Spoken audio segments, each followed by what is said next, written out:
الحمد للہ وکفی وسلام علی عباده الذین اصطفى اما بعد قال اللہ تبارک وتعالی اعوذ باللہ من الشیطان الرجیم بسم اللہ الرحمن الرحیم وتوکل علی اللہ فإن اللہ عزیز حکیم صدق اللہ العظیم اللہم صلی علی سیدنا محمد وعلی آل سیدنا محمد وبارک وسلم اللہم صلی علی سیدنا محمد وعلی آل سیدنا محمد وبارک وسلم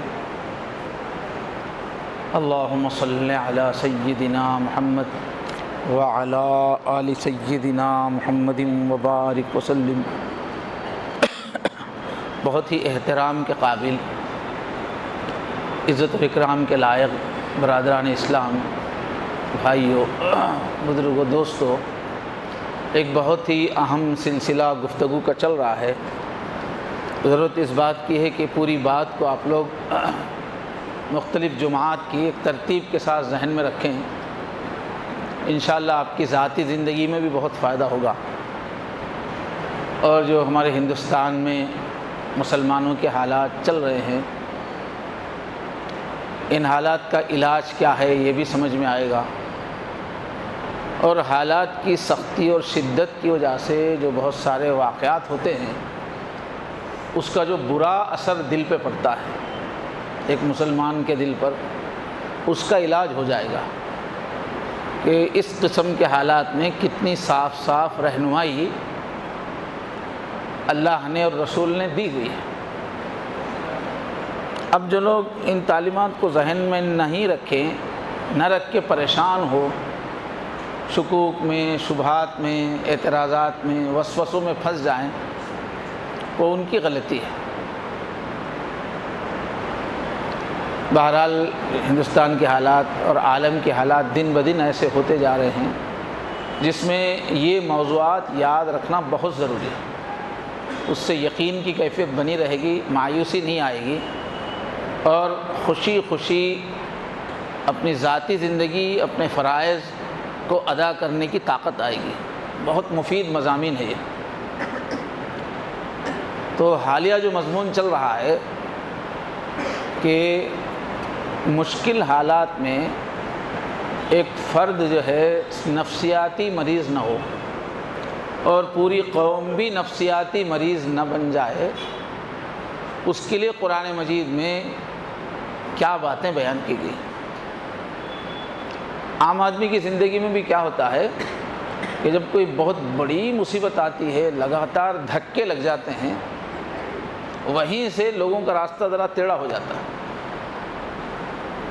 سخت حالات کا دل پہ اتنا اثر پڑتا ہے کہ کوئی نہ کوئی جذبہ، مایوسی کا جذبہ، خوف کا جذبہ وہ آدمی پہ چھا جاتا ہے۔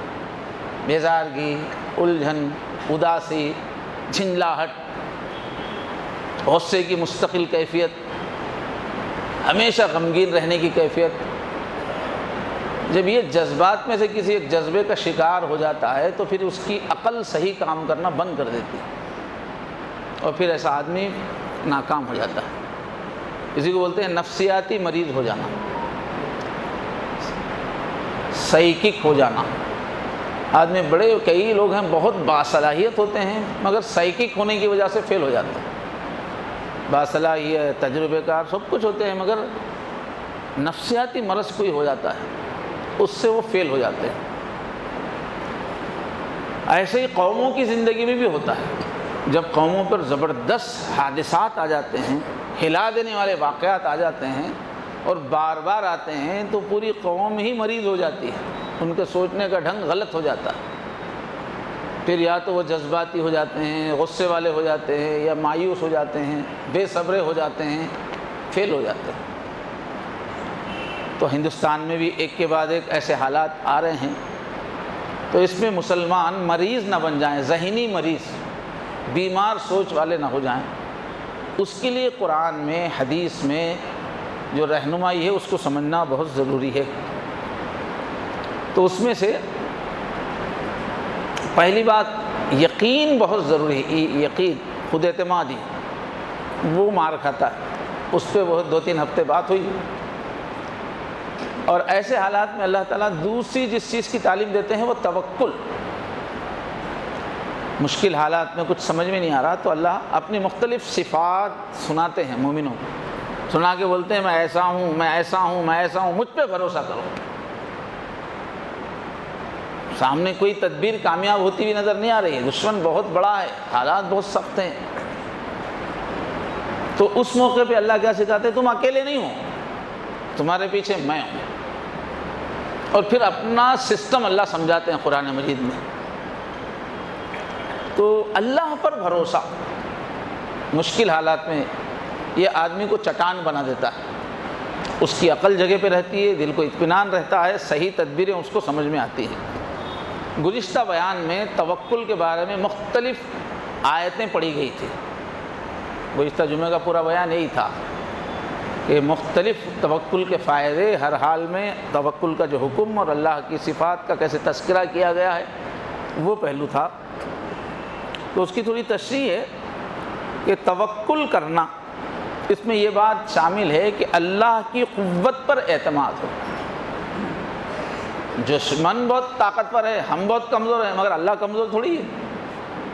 اللہ کی قوت پر اعتماد کرنا اور اللہ کے علم پر اعتماد کرنا، کیا ہو رہا ہے سب اللہ کو معلوم ہے، ناواقف ہے اس لیے خاموش، جو کرنا ہے نہیں کر رہے ایسی بات نہیں، اللہ تعالیٰ کو علم ہے، ہم پر کیا گزر رہی علم ہے، ساتھ والے کیا کیا کر رہے ہیں سب اللہ کو علم ہے، اور اس کا حل کیا ہے اس کا علم بھی اللہ کو ہے، یہ ہے۔ اور توکل میں اللہ کی رحمت پر بھروسہ کہ جس اللہ کے بندے ہم ہیں وہ بہت پیار والے ہیں اور رحم کرنے والے ہیں، وہ ایسے ہی ہم کو مشکلات میں ہمیشہ کے لیے نہیں چھوڑ دیں گے، اور کچھ ہمارے ساتھ سختی کا معاملات کروا رہے ہیں تو وہ رحیم ہے وہ۔ اور پھر یہ بھی یقین ہو اللہ حکمت والے ہیں، اللہ کا کوئی بھی کام دنیا میں کوئی بھی واقعہ ہو رہا ہے چاہے ہمارے خلاف ہو رہا ہے، اس کے پیچھے حکمت ہے، بغیر حکمت کے نہیں ہے، پختی عقل ہے اس کے پیچھے، کوئی سبب ہے چھپا ہوا۔ اور اللہ کی مشیت کے بغیر کائنات میں کچھ نہیں ہوتا، جو کچھ ہوتا ہے سب اللہ تعالیٰ کی چاہنے سے ہی ہوتا ہے۔ مشیت میں 2 چیزیں ہیں، اللہ تعالیٰ کا کسی چیز کو پسند کرنا الگ ہے اور چاہنا، ایسا ہو چاہنا الگ ہے، مگر پسند کرنا الگ۔ کوئی چوری کرنے والا بھی اللہ کی مشیت کے بغیر چوری نہیں کر سکتا، کوئی قتل کرنے والا بھی اللہ موقع دے رہے ہیں اس کو، دنیا میں جتنی بھی برائیاں چل رہے ہیں وہ اللہ اس کو موقع دے رہے ہیں ایک پلاننگ کے تحت، یہ مشیت ہے، اس کو پسند نہیں کرتے اللہ تعالیٰ۔ اور پھر اللہ کی سنت پہ بھروسہ ہونا، اللہ تعالیٰ دنیا کو لے کے جو چل رہے ہیں اس میں اللہ تعالیٰ کی مختلف پالیسیز ہیں، مختلف سنتیں ہیں، اس سنت کے تحت کبھی کسی پہ سخت حالات آ جاتے ہیں، تو اللہ تعالیٰ کی جو سنت ہے اس کو ہم سمجھیں، اور اللہ کے ارادوں سے سب کچھ ہو رہا ہے، اللہ کے ارادے بھی کچھ ہوتے ہیں اور اللہ کے وعدے بھی ہیں بہت سارے، کہ مومنوں کے ساتھ یہ ہوگا، دشمنوں کے ساتھ یہ ہوگا، ظالموں کے ساتھ یہ ہوگا، صبر کرنے والوں کے ساتھ یہ ہوگا، کیا کیا ہم کریں گے، وعدے ہیں، ان وعدوں پر یقین ہونا چاہیے۔ یہ سب کو ملا کے بولتے ہیں توکل، اللہ پہ بھروسہ۔ اب اللہ نے اس دنیا کو جو بنایا ہے سب ہر چیز کا ریزن ہوتا ہے، عالم اسباب ہے، بھائی پیسہ چاہیے تو اللہ کہتے ہیں کہ بھائی دکان لگاؤ، بزنس کرو، نوکری کرو، یہ نوکری کیا ہے؟ سبب ہے۔ یہ دکان کیا ہے؟ سبب ہے۔ بیماری ہو گئی تو جاؤ ڈاکٹر کے پاس جاؤ، یہ کیا ہے؟ سبب ہے۔ بھوک لگی کھانا کھاؤ، کھانا کھانا سبب ہے۔ اللہ تعالیٰ نے اس دنیا کو سب کچھ کرتے اللہ ہی ہیں، مگر بیچ میں کوئی نہ کوئی سبب رکھتے ہیں، سبب کے ذریعے سے اپنی مشیت کو مکمل کرتے ہیں۔ کسی کے بارے میں اللہ کا فیصلہ ہے کہ اس کو خوشحال بنانا ہے، اللہ کی چاہت ہے، اب اس کو کیا کرتے ہیں؟ اسباب اس کو پڑھنے میں لگاتے ہیں، اچھی پڑھائی کا انتظام کرتے ہیں، اچھے رہ۔ اب یہ جو اچھا اسکول، اچھا کالج، یہ کیا ہے؟ سبب ہے۔ تو اللہ اپنی مشیت کو پورا کرتے ہیں اسباب کے ذریعے سے۔ بغیر سبب ہٹائے کہ اچانک کسی کی حالات نہیں بنا دیتے، آگے بڑھنے کے جو اسباب ہیں وہ اس کو عطا کرتے ہیں۔ تو مشیت کے ذریعے سے اللہ تعالیٰ اپنی جو مشیت ہے وہ اسباب کے اپنے قوانین فطرت ہیں اللہ تعالیٰ کے۔ آگ کا کام ہے ڈبانا، آگ کا کام ہے جلانا، وہ جلاتا ہی رہے گا۔ پانی کا کام ہے ڈبونا، وہ ڈبوتا ہی رہے گا۔ یہ قوانین فطرت ہے۔ یہ اور بات ہے کہ حضرت ابراہیم کو معجزے کے طور پہ آگ نے نہیں جلایا، مگر آپ آگ میں کود جائیں گے تو جلائے گی۔ عام جو ہے فطرت کے قوانین ہیں پوری کائنات کے، اللہ تعالیٰ کے کرنٹ ہے، وہ شاک ہوگا، اس سے مارے گا۔ تو اپنی مشیت اللہ پورا کرتے ہیں، لیکن قوانین فطرت جو ہیں نیچر کے اس کو استعمال کرتے ہیں اللہ تعالیٰ، اس کو کراس نہیں کرتے، اس کو بائی پاس نہیں کرتے۔ اس لیے اسباب کا انتظام کرنا، کوئی بھی چیز حاصل کرنے کے لیے تدبیروں کا استعمال کرنا، یہ اللہ کی ہی سنت کا حصہ ہے۔ جو کچھ کرتے ہیں اللہ جو چاہتے ہیں وہی کرتے ہیں، لیکن اسباب کے ذریعے سے کرتے ہیں۔ اس لیے کوئی اسباب کو اختیار کر رہا ہے تو اللہ کی سنت پر عمل کر رہا ہے، اللہ کے طریقے پر عمل کر رہا ہے۔ اس دور میں ایک چیز کیا ہوئی تھی، سائنس کا جب شروع میں غلبہ ہوا، ہر چیز کا ریزن معلوم ہونے لگا، تو شروع کی 1 صدی ایسی گزری یورپ پر کہ انہوں نے کہا کہ یہ کائنات خود بخود چل رہی ہے، اللہ نہیں ہے، کیونکہ ہم کو ہر چیز کا ریزن سمجھ میں آ رہا ہے۔ پہلے ریزن سمجھ میں نہیں آتا تھا ہم کو، تو ہم بولتے تھے اللہ کر رہے اللہ کر رہے، ہم کو ہر چیز کا ریزن سمجھ میں آ رہا ہے، تو سب ہر چیز کا ریزن ہے۔ اس طرح 100 سال پر انکار خدا کا غلبہ تھا،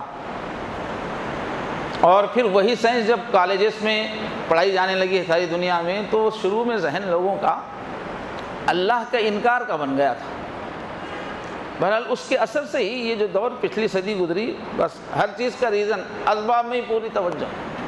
تو اللہ تعالیٰ نے اپنے نیک بندوں کو کھڑا کیا، تبلیغ کی محنت چلی، تبلیغی جو جماعت ہے اس کا کیا ہے، پورا فوکس اس پہ کیا ہے کہ کرنے والی ذات صرف اللہ کی ہے۔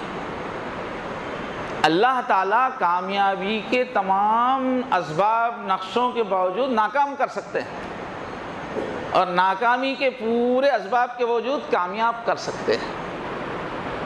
اس بات کو پوری طاقت سے چلایا گیا، کیوں؟ اس زمانے کی ذہنیت کا وہ علاج رہنے کی وجہ سے۔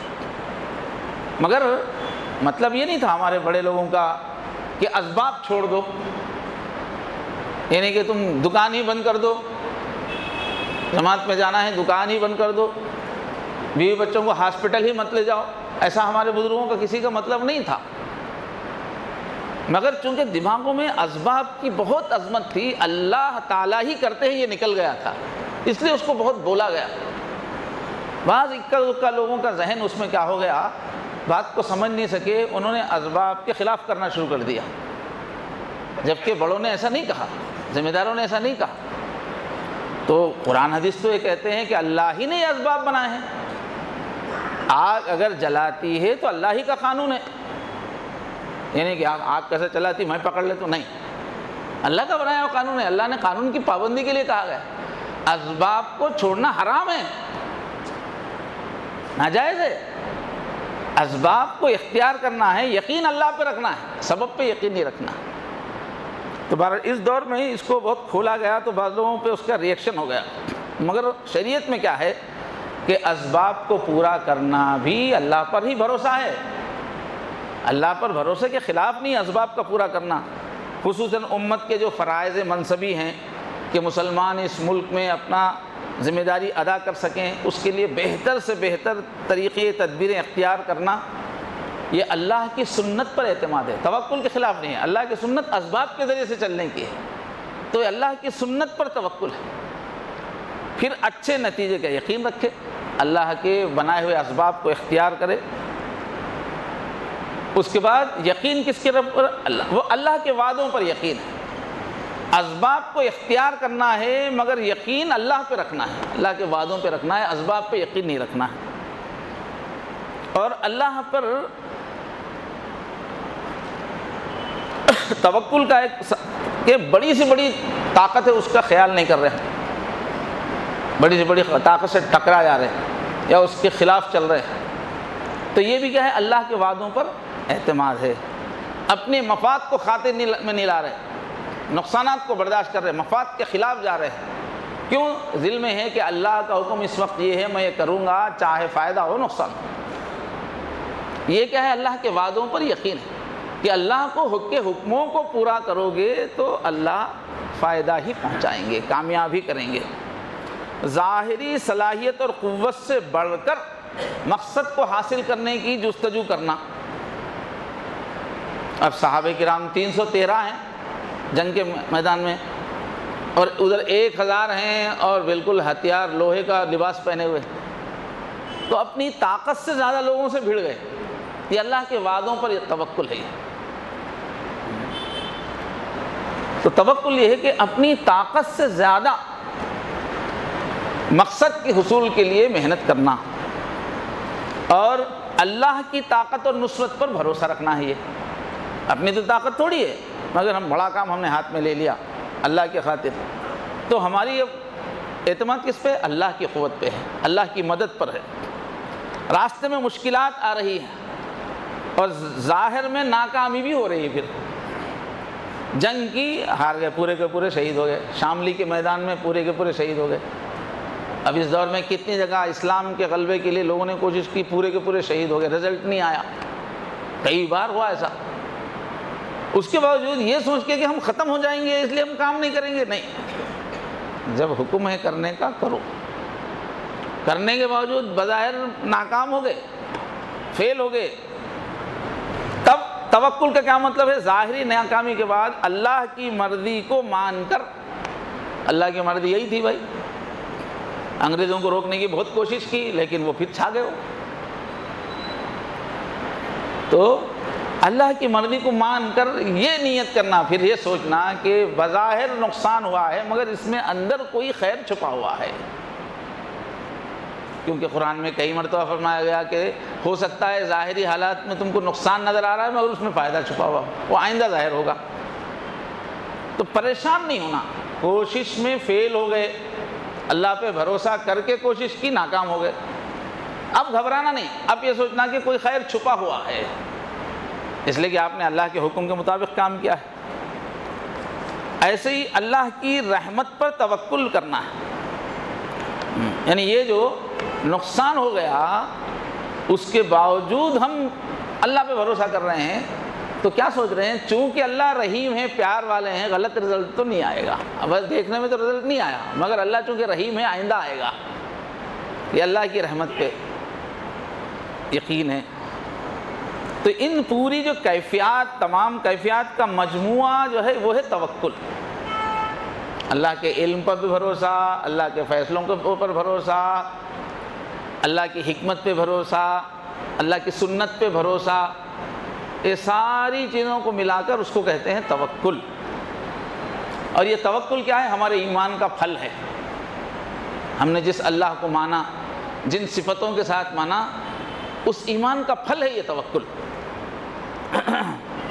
اب یہ وہ چیز ہے توکل، یہ کہ انسان کو لائف میں سکسیسفل ہونے کے لیے، پوری قوم کو سکسیس ہونے کے لیے جو پازیٹیو تھنکنگ چاہیے اور جو نفسیاتی سوچ کا جو تعمیری ذہن چاہیے وہ اس سے حاصل ہوتا ہے۔ نفسیات اپنی سائیکالوجی کنٹرول میں رہتی ہے، جیسی سوچ سے آدمی کامیاب ہوتا ہے، قوم کامیاب ہوتی ہے، اس توکل کا سرچشمہ ہے وہ۔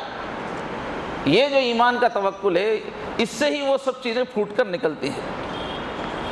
تو خلاصہ کیا ہے؟ توکل 4 رویوں کا اجتماع ہے، 4 چیزیں رہنا چاہیے۔ ایک کیا ہے؟ جس حد تک ہم سے ممکن ہے اتنی کوشش کرنا، اتنا وسائل کا، ذرائع کا استعمال کرنا، سامان کا، یہ پہلا حصہ ہے۔ دوسرا ہے ساتھ ہی میں اللہ کی طاقت پر، اللہ کی وعدوں پر اعتماد رکھنا، اور اللہ پر اعتماد کی وجہ سے اپنے اندر جو اعتماد پیدا ہوتا ہے اس کے ذریعے سے بڑے بڑے کام ہاتھ میں لے لینا، نہیں کہ میں اتنا ہی کر سکتے، ہم اتنا ہی کر سکتے، ہم سے کیا ہو سکتا، نہیں، اللہ پر اعتماد کی وجہ سے، خود پر جو اعتماد ہو جاتا ہے اس کی وجہ سے بہت زیادہ کام کرنا، بڑی بڑی ہمتیں کرنا۔ اور اس کے بعد نمبر 3 اس کا حصہ ہے کہ ہماری جتنی سکت ہے کسی بھی معاملے میں اس سکت کی حد تک اپنی طاقت، اپنے وسائل استعمال کرنا، اپنی محنت، کوشش۔ اس کے بعد اللہ تعالیٰ سے بہتر کی امید رکھنا، حسن ظن رکھنا۔ پہلے ہی ایسا ہوتا ہوں گا، ویسا ہوتا ہوں گا، ایسا نہیں، تم سے جتنا ہو سکا کرو، پھر اللہ کریں گے باقی۔ اللہ کے ساتھ اچھائی کی امید رکھو، کبھی بھی بہتر کی امید رکھو، یہ ہے توکل۔ اب پھر ایسا ہو گیا کہ جیسا ہم توقع کیے تھے ویسا نتیجہ نہیں آیا، اگر آ گیا جیسے توقع تھی، اللہ پہ بھروسہ کر کے قدم اٹھا دیا، نتیجہ اچھا آ گیا تو شکر کرنا، اس وقت اترانا نہیں، میں وقت پہ صحیح ایکشن لیا، صحیح فیصلہ کیا، کتنا میں محنت کیا، اپنے اوپر نہیں لینا اس کو۔ اگر صحیح رزلٹ آیا تو شکر اللہ کا ادا کرنا، اللہ آپ کی ذات سے سب ہوا۔ اور اگر اللہ پہ بھروسہ کر کے کام کرے مگر نتیجہ صحیح نہیں آیا، توقع کے خلاف آیا، تو کیا سمجھنا، اللہ کی مصلحت ہے، کوئی خیر ہی ہوگا۔ ہم جیسا رزلٹ چاہتے ہیں ویسا آنا ضروری نہیں ہے، لیکن جو آ رہا ہے چونکہ اللہ سے اٹیچ ہو کے ہم نے سارا کام کیا ہے تو اس میں خیر ہی ہے اور وقت پہ ظاہر ہوگا۔ اور مرضی رب پر راضی رہنا، اللہ کی مرضی پہ بہت کوشش کیے تھے بھائی اچھے ڈگری حاصل کریں گے، کوشش کے باوجود کسی وجہ سے فیل ہو گئے، بہت ایڑی چوٹی کا زور لگا دیے تھے کہ یہ دکان کو سکسیس کر دیں گے، پھر بھی اتفاق سے فیل ہو گئے، تو مایوس ہو کے نہیں بیٹھنا ہے، شاکی نہیں ہونا ہے، اب اللہ کی مرضی پہ راضی رہنا ہے۔ بھئی ہم کو تو حکم ہوا تھا، کوشش کی ہم نے تو کر دی، اب ہمارے اللہ کی مرضی نہیں ہے، اللہ کی مرضی نہیں ہے تو ہماری بھی مرضی نہیں، جان دو، جدھر مولا ادھر شاہ دولا۔ مگر اپنی کمیوں کا احتساب کرنا، اگر کسی معاملے میں ہم فیل ہو گئے تو ہم سے غلطیاں کیا ہوئی ہیں اس کا جائزہ لینا، ان غلطیوں کا سدھار کرنا چاہیے، اپنی غلطیاں دیکھے بغیر اللہ پہ نہیں ڈال دینا چاہیے۔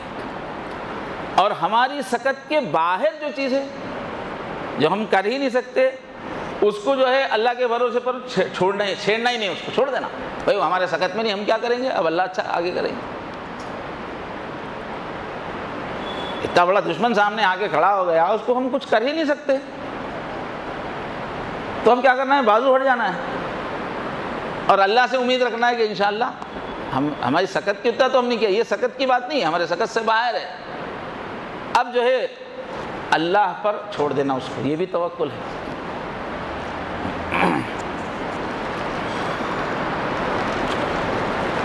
اللہ اکبر، استغفر اللہ ربی من کل ذنب۔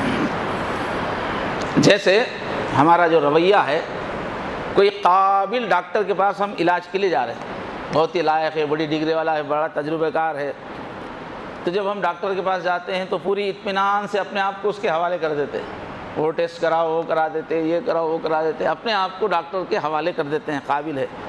اب وہ ڈاکٹر جو ہے کڑوی دوائیں دے رہا ہے، ہمارے کو معلوم ہی نہیں وہ کون سی دوا ہے، فائدہ ہوتا نہیں ہوتا کچھ بھی نہیں، کڑوی دوائیں دے رہا ہے، انجیکشن لگا رہا ہے، بلکہ پیٹ چیر رہا ہے، آپریشن کر رہا ہے، کھوپڑی پھوڑ رہا ہے، آپریشن کر رہا ہے، اب بظاہر جو ہے تکلیف ہو رہی ہے، دوا کڑوی، انجیکشن تکلیف دے، آپریشن تکلیف دے، لیکن ہم لوگوں کو اعتماد ہوتا ہے کہ ڈاکٹر جو بھی کر رہا ہے وہ ہمارے فائدے کے لیے کر رہا ہے، کھوپڑی پھوڑ رہا ہے مگر ہمارے فائدے کے لیے کر رہا ہے۔ ہم نے اپنے جہل کو اور اس کے علم کو جانتے ہوئے، بھائی ہم یہ سب نہیں جانتے، وہ جانتا ہے، ڈاکٹر ہے وہ جانتا ہے، وہ بول رہا ہے کہ بھائی کھوپڑی پھوڑنا ہی پڑے گا، تو ہم تو نہیں جانتے، وہ جانتا ہے، اس لیے ہم اس پہ ناراض نہیں ہوتے، آپریشن کے لیے تیار ہو جاتے ہیں۔ اب یہ ڈاکٹر کی بات ماننے کی وجہ سے وقتی طور پر تکلیف جو ہوتی ہے اس کو بھی ہم برداشت کر لیتے ہیں، انجیکشن کی تکلیف کو، آپریشن کی تکلیف کو ہم برداشت کر لیتے ہیں اور سمجھتے ہیں کہ اس تکلیف کا کہیں نہ کہیں ہمارے صحت مند ہونے میں کوئی رول ہے، یہ تکلیف اٹھائیں گے تو ہم صحت مند بنیں گے، یہ تکلیف ہے بظاہر مگر میرے صحت مند بننے میں یہ مفید ہے۔ جس طرح ہم ایک ڈاکٹر پہ بھروسہ کرتے ہیں، اس سے زیادہ اللہ پہ بھروسہ ہونا چاہیے مشکلات میں، کہ وہ ہمارے ڈاکٹر صاحب ہیں، بڑے ڈاکٹر صاحب ہیں، اور مشکل حالات اللہ تعالیٰ اکثر علاج کے لیے لاتے ہیں، ہماری سوچ میں ہمارے عمل میں کچھ ایسا ٹیڑھا پن آ جاتا ہے یا سستی آ جاتی ہے کہ اللہ بولتے ہیں کہ ایسا چلے گا میرا بندہ تو آخرت میں فیل ہو جائے گا اور لائف میں بھی آگے دور جا کے فیل ہو جائے گا، تو اللہ مشکل حالات لا کے علاج کرتے ہیں اللہ تعالیٰ۔ تو ایک قابل ڈاکٹر پہ ہم اتنا بھروسہ کرتے ہیں تو ہم اللہ پر کتنا بھروسہ کرنا چاہیے مشکل حالات میں؟ اس سے زیادہ بھروسہ کرنا چاہیے۔ تو کیا ہے کہ پہلا کام یہ ہے مشکل حالات میں کہ جتنی کوشش ہونا چاہیے اس کا حق ادا کریں، اس کے باوجود بھی مشکلات آتی ہی جا رہی ہیں تو اس کو سمجھنا یہ کامیابی کا ذریعہ ہے۔ یہ مشکلات ہم تو بچنے کی جتنی ہو سکے کوشش کر سکے، اب یہ یقیناً اس میں کامیابی ہی ہے۔ ظفر علی خاں ہمارے اردو زبان کے بہت بڑے شاعر پچھلے زمانے کے گزرے ہیں، وہ کہتے ہیں توکل کا یہ مطلب ہے کہ خنجر تیز رکھ اپنا، خنجر منڈ قسم کا خنجر رکھ لے کے نہیں، اچھا خنجر تو اچھا تیز بنا کے رکھو دشمن کے واسطے۔ توکل کا یہ مطلب ہے کہ خنجر تیز رکھ اپنا، نتیجہ اس کی تیزی کا مقدر کے حوالے کر۔ اور تیز خنجر کام کرتا ہے نہیں کرتا ہے، وقت پہ لگتا ہے صحیح جگہ نہیں لگتا ہے، نکالنے کا موقع ملتا ہے یا اس سے پہلے ہی چوٹ کھا جاتے ہیں۔ تمہارا کام تیز کرنا تھا، وہ تیزی کتنا ساتھ دے گی نہیں سے وہ تقدیر پہ چھوڑ دو، مگر یہ کہ منڈ خنجر لے کے تقدیر پہ بھروسہ مت کرو، تمہارے کرنے کا کام پورا کرو، باقی تمہاری تدبیر کا فائدہ ہوگا نہیں ہوگا وہ تقدیر پر چھوڑو۔ تو کوشش کا حق ادا کرنا چاہیے۔ اب پھر جو ہماری سکت میں ہے ہی نہیں اس میں اپنے آپ کو بے بس نہیں محسوس کرنا، ارے میں یہ نہیں کر سکتا نا، وہ کرنا چاہیے، ارے جو نہیں کر سکتا وہ کرو، کون بول رہے تم کو؟ وہ اللہ پہ چھوڑ دو، کیوں خامخواہ ٹینشن لے رہے جو نہیں کر سکتے؟ تو بے بسی کا احساس نہیں، عزم و یقین سے بھرے رہیں، ارے میرے پاس وہ چیز نہیں ہے، وہ چیز نہیں ہے، وہ طاقت نہیں ہے۔ جو طاقت نہیں ہے، جو چیز نہیں ہے، اس کی پریشانی کیوں لیتے بابا؟ وہ تمہارے ہاتھ میں ہے ہی نہیں، اللہ وہ تمہارے اوپر ذمہ داری، اللہ ہے نا تمہارے پیچھے، تم ہی کافی ہے کیا؟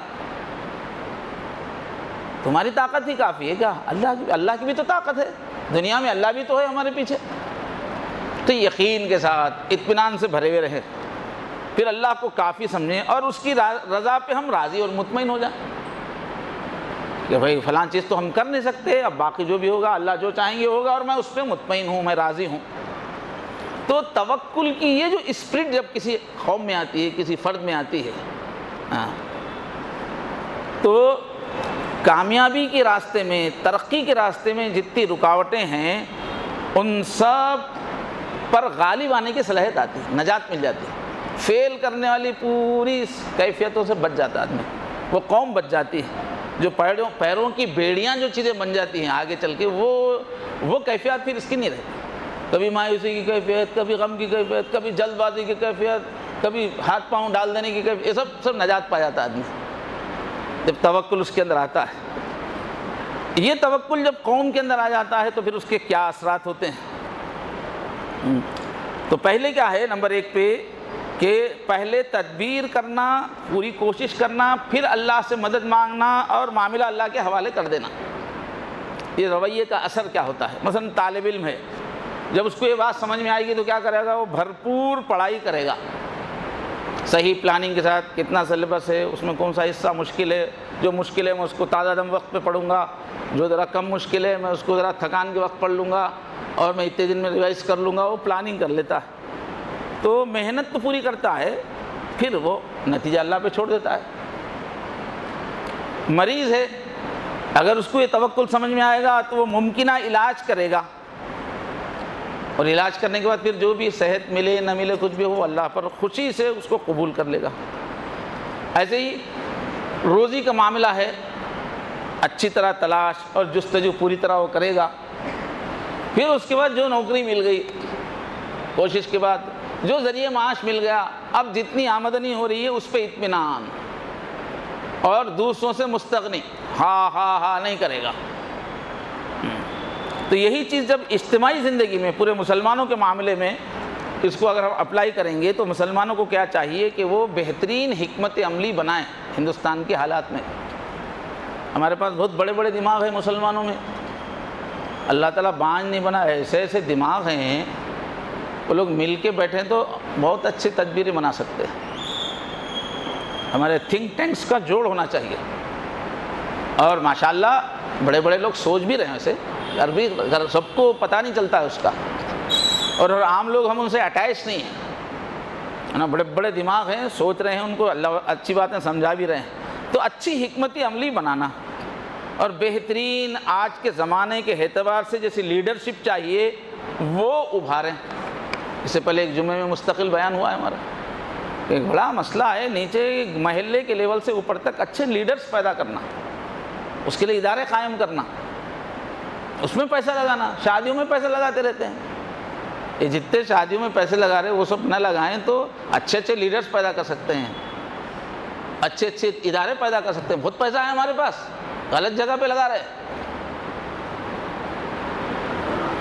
اور اچھے اسباب اور وسائل کو حاصل کرنے کی جتنی کوشش ممکن ہو سکتی ہے وہ کریں، اور اپنے پاس جو بھی اسباب ہیں ان کا بہترین استعمال کریں، اور جدوجہد کرنے کی، سنگھرش کرنے کی، جتنی قربانی دینے کی جتنا دے سکتا ہے دے، امت دے. اور مطالعہ کریں، تحقیق کریں. سینٹرز ہوں ہمارے جس کے اندر لوگوں کو فارغ کر کے بٹھایا جائے کہ وہ تحقیق کریں آج کل کے زمانے کے حساب سے کیا کیا کہاں شہر حیدرآباد میں کیا کیا ضرورت ہے کاموں کی. ریسرچ چلتا رہے. آج یورپ کی قوم امریکہ اپنا سب سے زیادہ پیسہ پالیسی بنانے کے ریسرچ پہ لگاتے ہیں، خربوں روپیہ لگاتے ہیں. لوگ بیٹھ کے بس پالیسی ہی بنا رہے ہیں، رات دن بڑے بڑے دماغ بیٹھ کے پالیسی بنا رہے ہیں. آج ہمارے محلے کے لیے پالیسی بنانے والے کون ہیں؟ کوئی ہے؟ سب ذاتی پالیسی ہی بنا رہے، قوم کی پالیسی نہیں بنا رہے. منصوبہ بندی اور انتظام مینجمنٹ کے اور لیڈرشپ کے جو موجودہ جدید ترین طریقے ہیں ان پر بھرپور عمل کیا جائے. اس زمانے میں بہت امپرومنٹ ہوا ہے اس پر مینجمنٹ کے اوپر، چونکہ ایسے ایسے ادارے، ایسی ایسی کمپنیاں ہیں کہ سینکڑوں ملکوں میں ان کا جال پھیلا ہوا ہے، لاکھوں کام کرنے والے ہیں. تو کیسے مینیج کیا جائے یہ علم بہت آگے بڑھا ہے، اور لیڈرشپ کے بارے میں بھی علم بہت آگے بڑھا ہے. اس کا استعمال کریں مسلمان. یہی یہ دارالاسباب ہے دنیا میں مسلمانوں کی کامیابی کے راستے ہے. ہم یہ سب کچھ بھی نہیں کرتے، اللہ تعالیٰ ہے ہمارے واسطے، وہ تو اللہ کی نافرمانی ہے. یہ سب ہم کچھ بھی نہیں کریں گے، اللہ ہی ہم کو غالب کریں گے، اللہ ہی ہماری عزت کی حفاظت کریں گے، اللہ ہی ہماری جان کی حفاظت کریں گے، بولنا غلط ہے. یہ تو ایسا ہی ہے کہ میں کھانا ہی نہیں کھاؤں گا اللہ بھوک مٹائیں گے، کھانا ہی نہیں پکاؤں گا، گھر میں کھانا ہی نہیں پکے گا، کھائیں گے ہی نہیں، بھوک مٹانے والے اللہ ہے. تو بھوکے مرو، اللہ کی تو سنت نہیں ہے. اللہ تو بولتے بناؤ، چباؤ، نوالا بناؤ. نیک لوگ اس سے مستثنا نہیں ہیں. آپ کتنے متقی ہیں لیکن اللہ کا شریعت کا حکم ایسے ہی ہے، کھانا کھائیں گے تو ہی بھوک مٹے گی. نیک لوگ اس سے مستثنا نہیں ہیں. اس کو حضور کیسا سمجھائے؟ حضور نے فرمایا کہ اپنے اونٹ کو رسی سے باندھو، تو بھاگ جانے کا ڈر ہے، اپنے کو جانا ہے نماز کو.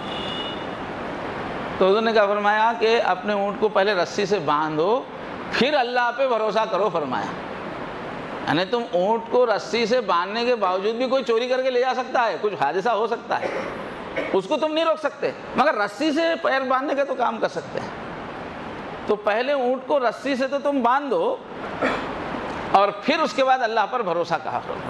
تو مسلمانوں کے اجتماعی معاملات میں یہ اونٹ کو رسی سے باندھ کے اللہ پہ بھروسہ کرنے میں یہ سب آتا ہے کہ لیڈرشپ ہمارے اندر تیار کریں ہم، مینجمنٹ کی صلاحیتیں ہمارے اندر تیار کریں ہم، اور جب سے جو باتیں کہی گئی ہیں وہ سب کریں ہم، وہ سب کر کے پھر اللہ پہ بھروسہ کریں. تو یہ ہے شریعت کی پابندی. توکل کا یہ حصہ ہے. اور کامیابی کے لیے اور ایک چیز ہے، بر وقت فیصلے لینے کی صلاحیت بہت ضروری ہے. سوچتے جا رہے وقت پہ فیصلہ لینا. اپنے اندر سب یہ صلاحیت ڈیولپ کرو، مانگو اللہ سے وقت پہ فیصلہ. اور وقت پہ فیصلہ کرنے کے لیے خطروں سے پنجہ آزمائی کرنا پڑتا ہے. یعنی ایسے فیصلے لینا پڑتا ہے جو سمجھ میں نہیں آ رہے، مصیبت کو مول لینا پڑتا ہے. بعض وقت فیصلے پورا سیکیورٹی کا ہی فیصلہ کروں گا تو حالات ایسے رہتے ہی نہیں. آپ کچھ بھی فیصلہ کرنا چاہیں گے تو اس میں ایک پہلو اچھا لگے گا، ایک پہلا خطرے کا نظر آئے گا. تو جو لوگ فیصلہ کون لے سکتے ہیں؟ خطرات کو مول لینے کی جن میں ہمت ہوتی ہے وہی صحیح فیصلے وقت پہ لیتے ہیں۔ اس لیے کہ زندگی میں کئی بار حالات ایسے آتے ہیں، یہ فیصلہ کرو تو بھی خطرہ ہے، یہ فیصلہ کرو تو بھی اور کوئی خطرہ ہے، یہ کوئی خطرہ ہے۔ اب میں خطرہ ہی نہیں بولے تو دیکھتے رہو، اسی پھر فیل ہو جاتا۔ وقت پر فیصلہ کر دینا، خطرات مول لینے کی ہمت رکھنا اپنے اندر، یہ توکل سے یہ چیز حاصل ہے۔ جب اللہ پہ بھروسہ ہے، جب سمجھ میں آ رہا ہے کہ اصل تو کرنے والے اللہ ہے، تو خطرہ ہے تو جانے دو، کوئی بات نہیں، اللہ نمٹ لیں گے۔ راستہ تو مجھے یہ سمجھ میں آ رہا ہے، اس میں خطرہ ہے، اللہ دور کرنے والا ہے۔ یہ توکل والے میں یہ چیز آتی ہے۔ اپنی صلاحیتوں پہ بھروسہ ہم نہیں کر سکتے، ہر وقت ایسے اسباب، ایسے حالات نہیں رہتے کہ ہر چیز سے بہت وقت اللہ پہ بھروسہ کر کے ختم آگے بڑھانا ہے۔ تو یہ توکل ایسے فیصلوں کے اوپر ابھارتا ہے، اور یہ توکل جن کو نہیں رہتا وہ بس ہمیشہ جو ہے اوہام میں رہتے ہیں، تذبذب میں رہتے ہیں، کرنا نہیں کرنا، کرنا نہیں کرنا، اس لیے کہ ان کو پورا اپنی ہی طاقت پہ نظر رکھنے کی عادت ہوتی ہے، جبکہ وہاں اللہ کی طاقت پہ بھروسہ کرنے کی ضرورت ہوتی ہے۔ تو توکل کیا ہے؟ پہلے غور کیا جائے مسئلے پہ، پہلے نالج گین، جو مسئلہ ہے اس پہ صحیح نالج، پھر غور کیا جائے، پھر مشورہ بنا لیا جائے، اب اس کے بعد ایک رائے بنا کر، اب مشورے میں بھی کیا ہے، سب کو ہم راضی نہیں کر سکتے، انہیں بولتا ہے، انہیں بولتا ہے، انہیں بولتا ہے، جو اصل معاملے کا ذمہ دار ہے اس کو قدم اٹھانا ہی پڑتا ہے۔ تو مشورہ لینے کے بعد پھر اللہ کے بھروسے پہ قدم اٹھائے، خطرناک فیصلہ کرنا پڑے تو خطرناک فیصلہ کرے۔ فرمایا فَإِذَا عَزَمْتَ فَتَوَكَّلْ عَلَى اللَّهِ، اے نبی پہلے فرمایا مشورہ کرو، اللہ نے فرمایا صاحب سمجھ لوگوں سے مشورہ کرو، اور مشورے کے باوجود خطرہ نظر آ رہا ہے، لائن ایک دم بالکل کلیئر نہیں ہے، اللہ کے بھروسے پہ آگے بڑھو، قدم اٹھاؤ، فَتَوَكَّلْ عَلَى اللَّهِ۔ یاد رکھیے جتنے بھی بڑے بڑے فیصلے ہوتے ہیں اس میں بڑا جوخم بھی رہتا ہے، جب بھی بڑا فیصلہ کرنا ہوتا ہے بڑا جوخم ہوتا ہے، جو بڑی بڑی کامیابی جن فیصلوں سے ملنے والی ہوتی ہے اتنا ہی جوخم بھی ہوتا ہے، بڑی کامیابی کے لیے بڑا خطرہ مول لینا پڑتا ہے، ویسے ہی لوگوں کو بڑی کامیابی ملتی ہے۔ اس واسطے روزانہ ہم کو صبح میں دعا سکھائی گئی، اعوذ بک من الجبن والبخل، اے اللہ بزدلی سے میں پناہ مانگتا ہوں۔ بزدل آدمی بڑے فیصلے نہیں لے سکتا، اور کنجوس آدمی بھی بڑے فیصلے نہیں لے سکتا، اس لیے فرمایا اللہ بخیلی سے بچائیے اور بزدلی سے بچائیے۔ بزدل بس تھوڑے دائرے میں ہی کھیلتے رہتا ہے، بخیل بڑے فیصلے جو لیتے ہیں وہی ترقی کرتے ہیں، دنیا میں بھی دین میں بھی۔